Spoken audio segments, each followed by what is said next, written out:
11.08 2025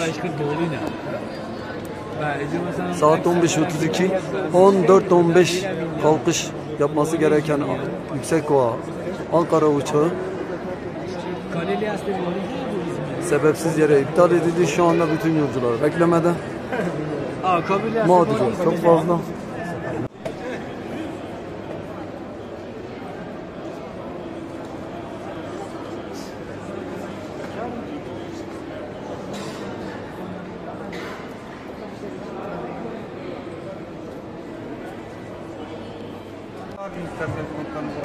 ...11.08.2025 14.15 uçağı.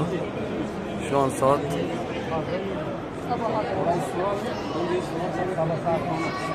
15.18. Uçağın iptal edildiğini söylüyorlar ama hiçbir bilgi yok. Ekstradan alternatif bir durum söz konusu değil. Burada Yüksekova Selahattin Eyyubi Havalimanı.